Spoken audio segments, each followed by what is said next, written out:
बच्चों, हम लोग व्यंजन के भेद पढ़ रहे थे। अब ऊष्म व्यंजन देखेंगे। ऊष्म व्यंजनों की संख्या भी 4 है। कल अंतस्थ व्यंजन के बारे में पढ़ा था, उनकी संख्या भी 4 है और ऊष्म व्यंजन भी 4 हैं। स, स, श, ह। अब दूसरा का पहला देखिए, अल्प प्राण व्यंजन। अल्प प्राण वर्णमाला के प्रत्येक वर्ग का पहला, तीसरा और पांचवा वर्ण अल्प प्राण है।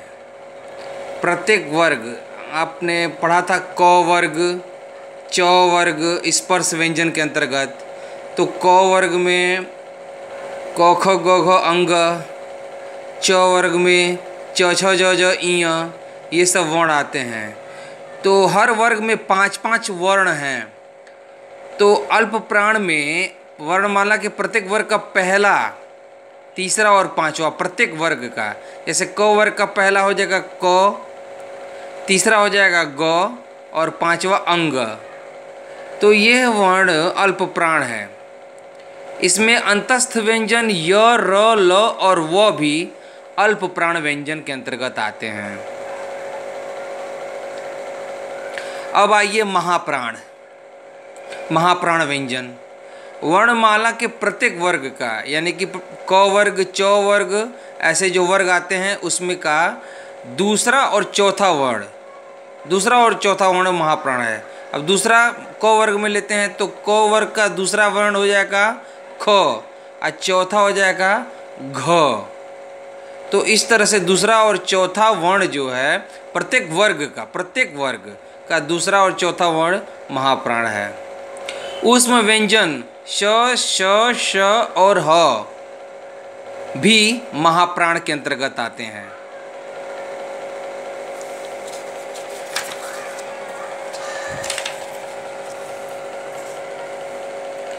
अब तीसरा का पहला आइए, अघोष वर्ण या अघोष व्यंजन।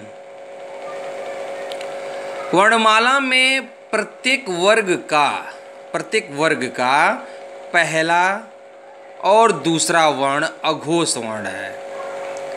प्रत्येक वर्ग का पहला, आदि क वर्ग लीजिए चाहे च वर्ग लीजिए, च वर्ग का पहला क्या हो जाएगा च और दूसरा छ, छाता वाला छ, च और छ, यानी कि सिर्फ पहला दूसरा अघोष वर्ण है। और ऊष्म व्यंजनों में श, श और श, ह नहीं, सिर्फ 3 स भी अघोष वर्ण है।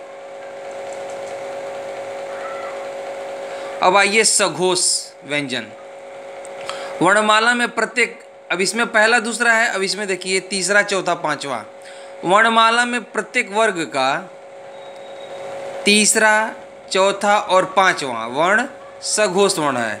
जैसे चाहे क वर्ग लीजिए चाहे च वर्ग लीजिए, तो क वर्ग यदि लेते हैं तो तीसरा क्या हो जाएगा ग, चौथा घ, पांचवा अंग। तो ये तीसरा, चौथा और पांचवा वर्ण सघोष वर्ण है।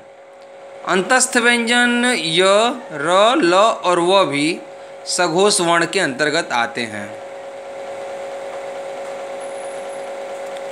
अब आइए संयुक्त व्यंजन किसे कहते हैं। दो व्यंजनों के मेल से बने व्यंजन संयुक्त व्यंजन कहलाते हैं। इसमें पहला व्यंजन स्वर रहित होता है, यानी कि बिना स्वर का होता है, जबकि दूसरा व्यंजन स्वर सहित होता है।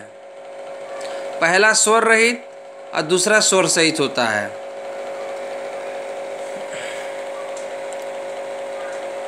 इनकी संख्या 4 है।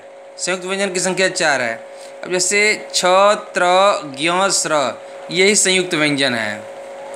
छ में देखिए पहला स्वर रहित है, क हलंत लग गया यानी स्वर निकल चुका है। दूसरा स है लेकिन हलंत के साथ अ जुड़ा हुआ है। वैसे ही त्र, त हलंत, र हलंत, अ। ज्ञ देखिए ज हलंत, इय हलंत, अ। स्र देखिए स हलंत र हलंत अ, ये हो गया संयुक्त व्यंजन। याद रखिएगा ये संख्या में 4 होते हैं।